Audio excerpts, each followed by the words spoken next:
The third police cruiser in 2 weeks pulled into my driveway at 11:47 p.m. on a Tuesday. I'm Brody Walker, 34, wellness supervisor at Granite State Medical Center. I've lived in Pine Meadows neighborhood in Fox Bend, New Hampshire for 6 years. Never had a single police visit before this month.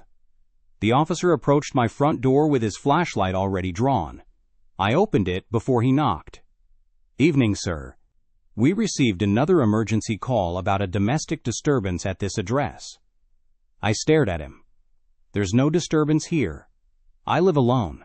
The caller reported shouting and what sounded like furniture being thrown. My living room was pristine.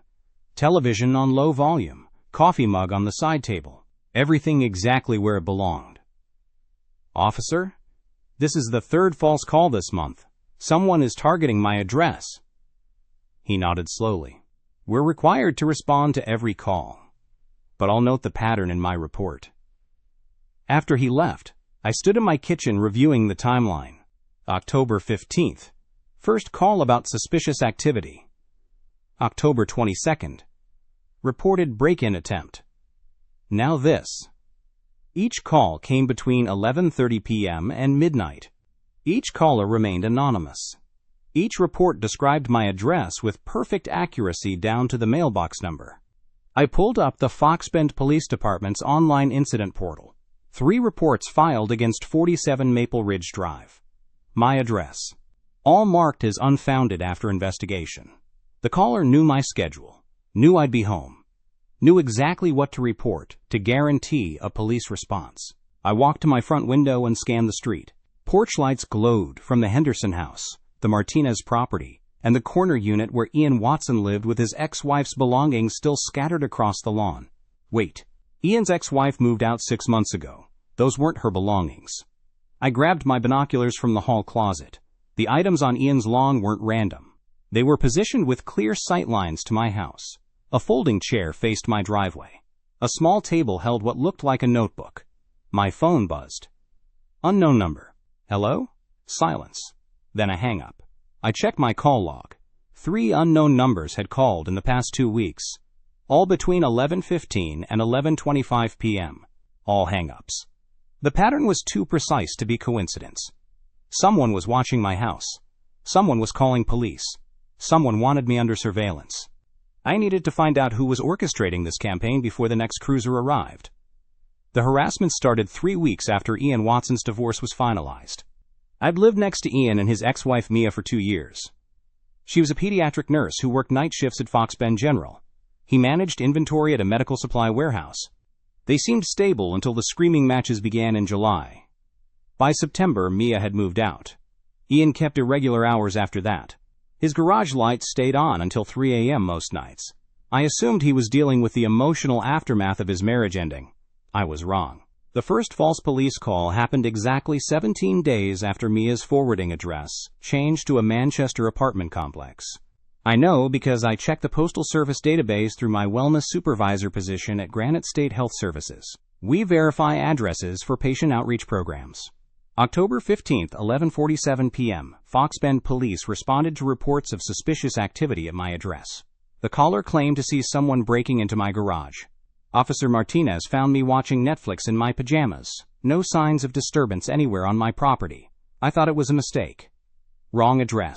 Confused neighbor. The second call came October 22nd. Same time frame. Anonymous caller reported hearing glass breaking and a woman screaming from inside my house. 2 officers arrived with flashlights and backup. They found me grading wellness assessment forms at my kitchen table. No broken glass, no woman, no screaming. That's when I started paying attention. I installed a Ring doorbell camera the next morning. Basic model with motion detection and cloud storage. The installation took 20 minutes.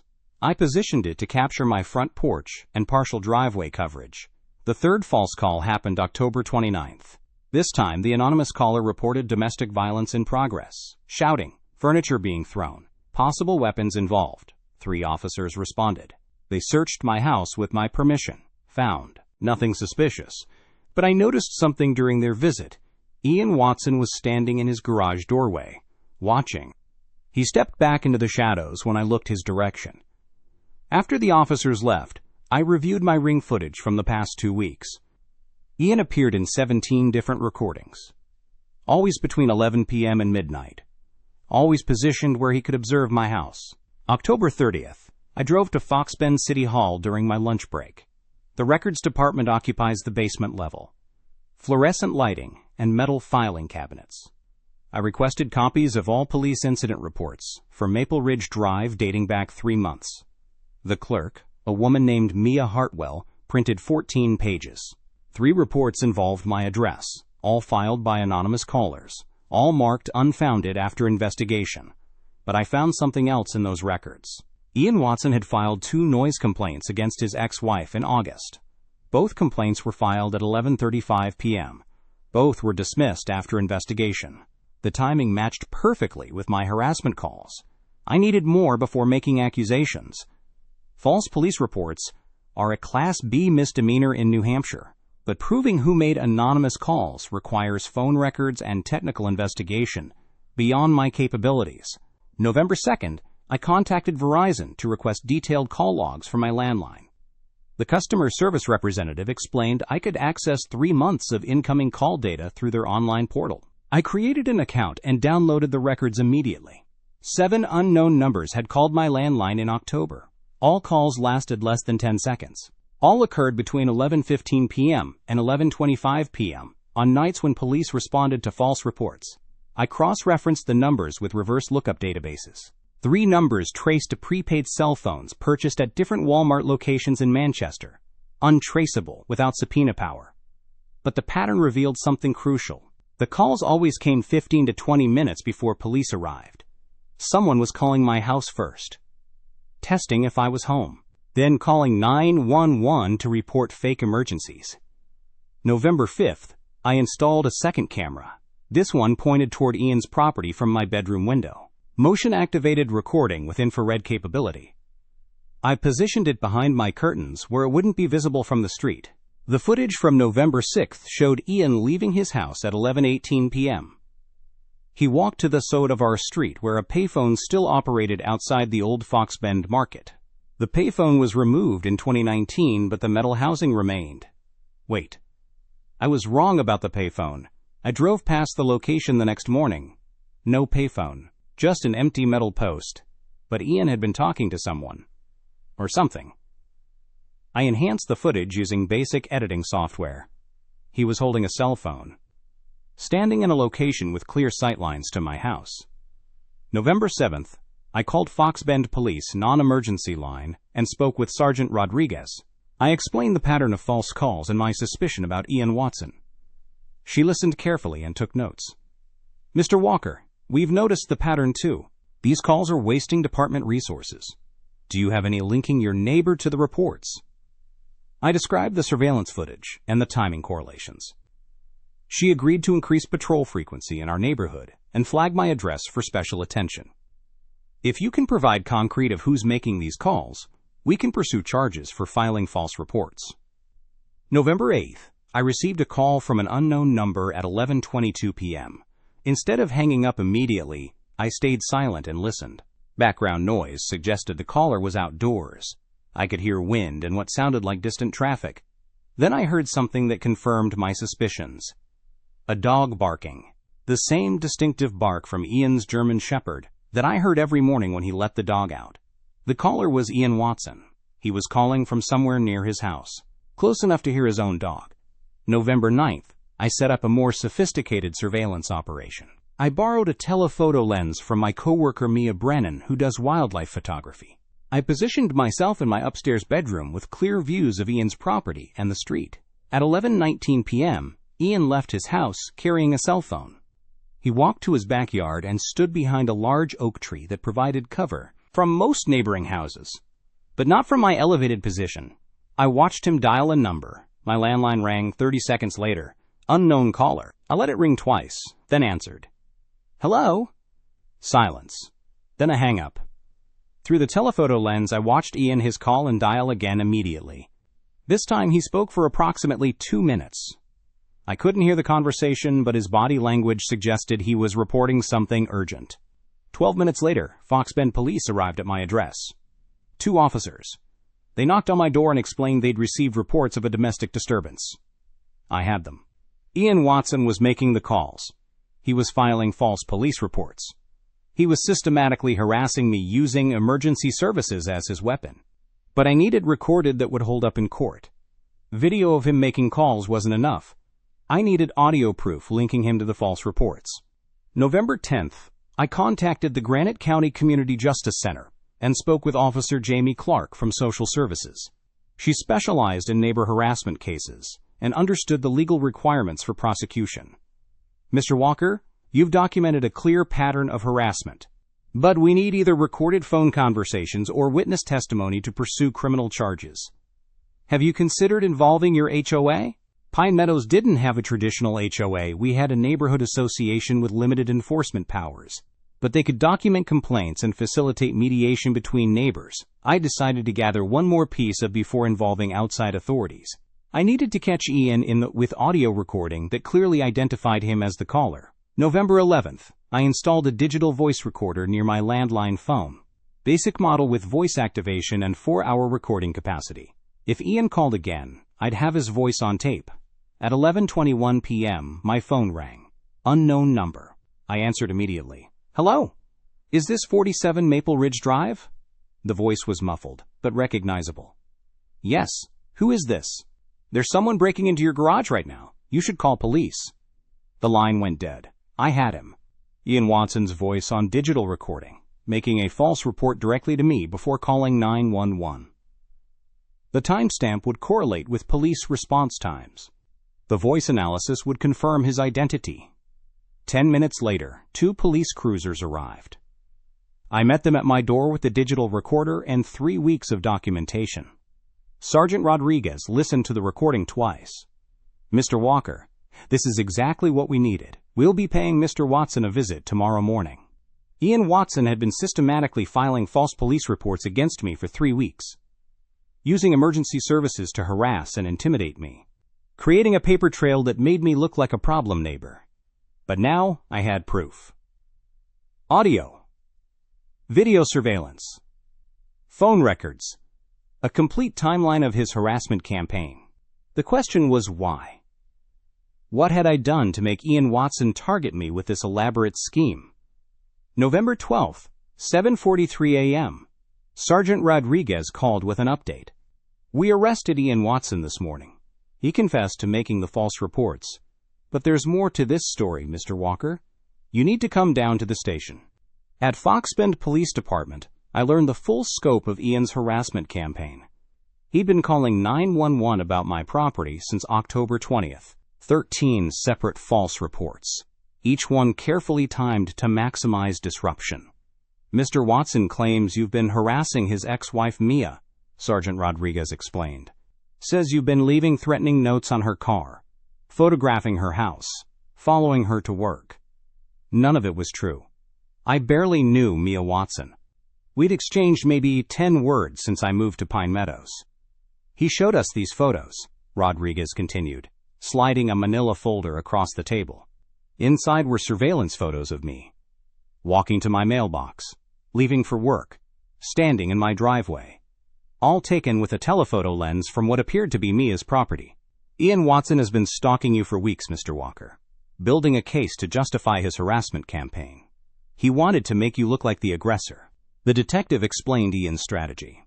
Create a pattern of police visits to my house. Document my suspicious behavior through surveillance photos. Eventually file a restraining order claiming I was threatening his ex-wife. Classic harassment escalation, Rodriguez said. Make the victim look like the perpetrator. I requested copies of all police reports filed by Ian Watson. 14 pages of fabricated emergencies.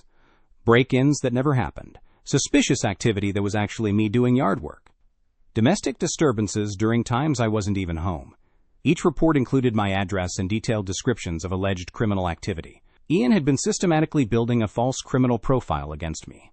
November 13th, I contacted the Fox Bend Community Justice Center. Officer Jamie Clark from Social Services handled neighbor harassment cases through their mediation program. Mr. Walker, this is one of the most elaborate harassment campaigns I've documented. We need to involve Mia Watson immediately. She may not know what her ex-husband has been doing. Officer Clark arranged a three-way meeting at the community center. Neutral ground with official documentation. Mia Watson arrived looking confused and defensive. "I don't understand why we're here," she said. "Brody hasn't done anything wrong." Officer Clark presented the police reports. Surveillance photos. Audio recordings of Ian's false 911 calls. Mia's expression shifted from confusion to horror. "He told me you were stalking me," she whispered. "Said he was protecting me by documenting your behavior. I thought he was being helpful." Ian had manipulated his ex-wife into unknowing participation. Used her property to conduct surveillance. Convinced her I was a threat that required monitoring. "He's been taking photos from my backyard for weeks," Mia continued. "Said it was for a restraining order. I never questioned it." Officer Clark documented Mia's statement. Ian Watson had committed harassment, filing false police reports and stalking. Multiple felony charges under New Hampshire RSA 644-4 and RSA 633-3A. November 15th, Ian Watson was formally charged with 4 counts of filing false reports and 2 counts of criminal harassment. Bail set at $5,000. Restraining order issued preventing contact with me or Mia. The Fox Bend District Court scheduled a preliminary hearing for December 3rd. I would need to testify about the harassment campaign and present my documented. Mia Watson became an unexpected ally. She provided additional surveillance photos Ian had taken from her property, detailed his obsessive behavior toward me, confirmed his manipulation tactics. "He's been obsessed with you since you moved in," she told me. "Said you were too young to afford that house, that something wasn't right about you. I should have seen the warning signs." November 20th, I received a letter from Ian's attorney requesting a plea negotiation. They wanted to avoid trial by accepting reduced charges, misdemeanor harassment instead of felony false reporting. I refused. Ian Watson had systematically terrorized me for weeks, used emergency services as weapons, manipulated his ex-wife into participating. He deserved full prosecution. Officer Clark supported my decision. "Harassment cases need consequences, Mr. Walker. Otherwise, the behavior continues with new victims." December 3rd, preliminary hearing at Fox Bend District Court. Judge Patricia Hendricks presided. Ian Watson appeared with his attorney, looking smaller than I remembered. I testified for 47 minutes. Presented audio recordings, surveillance footage, phone records, and police reports. The qual was overwhelming. Ian's attorney attempted to claim mental health issues, recent divorce stress, misguided protective instincts toward his ex-wife. Judge Hendricks wasn't impressed. "Mr. Watson, you systematically filed false emergency reports for 3 weeks. You conducted unauthorized surveillance of Mr. Walker. You manipulated police resources for personal harassment. These are serious felony charges." Trial date set for January 15th. Ian Watson remained free on bail with strict no-contact orders. December 10th. Unexpected development. Ian Watson's attorney contacted the prosecutor about a guilty plea. Full admission to all charges in exchange for suspended sentence and mandatory counseling. The prosecutor called me for input. "Mr. Walker, Watson is offering complete restitution, payment for your security system, legal fees, and time lost from work, plus 2 years probation with harassment counseling." I considered the offer. Trial would mean more time, more stress, uncertain outcome. But it would also mean public accountability for Ian's actions. "I want the guilty plea on record," I told the prosecutor, "full admission of what he did, and I want to address the court about the impact of his harassment." December 18th, Ian Watson entered guilty pleas to 4 felony counts. Judge Hendricks accepted the plea agreement with conditions. 2 years probation, 200 hours community service, mandatory anger management counseling, $3,847 restitution for my expenses. During victim impact testimony, I addressed the court directly. "Your Honor, Ian Watson turned my home into a crime 13 times. He weaponized emergency services against me. He made me question my own safety in my own neighborhood. This harassment campaign was calculated, sustained, and malicious." Judge Hendricks sentenced Ian Watson to 2 years suspended imprisonment. Any violation of probation would result in immediate incarceration. Mr. Watson, you have systematically abused emergency services and harassed your neighbor without justification. This court takes such behavior seriously. You will have no contact with Mr. Walker or his property. Any violation will result in immediate imprisonment. January 8th, I received Ian Watson's restitution check, $3,847, covering security equipment, legal consultation fees, and lost wages from court appearances. Mia Watson stopped by that evening with homemade cookies and an apology. I'm so sorry, Brody. I should have questioned Ian's behavior earlier. He manipulated me into helping him stalk you. You were a victim too, I told her. He used your trust against both of us. The harassment was over. Ian Watson had been held accountable through the legal system. Pine Meadows felt safe again. But the experience had changed me. I understood how easily neighbors could become predators, how trust could be weaponized, how important it was to document everything and seek help early. 6 months later, Pine Meadows had returned to its quiet suburban rhythm. The security cameras remained mounted on my house, but they recorded nothing more threatening than delivery trucks and morning joggers. I kept the documentation from Ian Watson's harassment campaign in a fireproof safe. Police reports, court transcripts, recorded phone calls, security footage that had saved my sanity and my safety. The experience taught me something valuable about neighbor disputes. Most people assume harassment will stop on its own. They're wrong. Documentation and legal action are the only reliable solutions. I volunteer with a legal clinic specializing in neighbor harassment cases. Every Tuesday evening, I help homeowners understand their rights under New Hampshire RSA 644-4 criminal threatening statutes and local ordinance enforcement procedures. Last month, I assisted a woman whose neighbor was filing false noise complaints. The pattern was identical to Ian Watson's tactics. Repeated emergency calls, fabricated violations, systematic intimidation designed to force her from her home. We documented everything. Security cameras captured her neighbor placing speakers near their shared fence, then calling police about loud music from her property. The recording showed her house was silent during each complaint. The case resolved in 3 weeks. Her neighbor faced criminal charges for filing false reports. She kept her home and her peace of mind. These cases are more common than people realize. Neighbor harassment affects thousands of homeowners annually. The victims often feel isolated and helpless. They don't know their legal options or how to document abuse properly. The legal clinic provides free consultation services. We review harassment patterns, explain documentation requirements, and connect victims with appropriate resources. Officer Jamie Clark from Fox Bend Community Justice Center frequently refers cases to our program. My own case became a teaching example. The systematic nature of Ian Watson's campaign, the importance of security footage, the effectiveness of working with law enforcement rather than trying to handle harassment alone. Pine Meadows remained peaceful.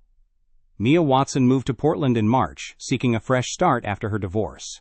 The house sold quickly to a young family with twin daughters. They wave when they see me working in the garden. Ian Watson completed his community service at the Fox Bend Food Bank. I never saw him during his probation period. He moved to Massachusetts after sentencing. According to court records, the harassment had lasted 4 months. The legal resolution took 6 weeks. The healing process continued much longer. But I had learned something important about suburban safety. Neighbors can become predators. Trust can be weaponized. Documentation and legal action provide the only reliable protection against systematic harassment. The security cameras still recorded everything. The motion sensors still triggered alerts. But Pine Meadows felt safe again. It was finally over, and the silence felt earned.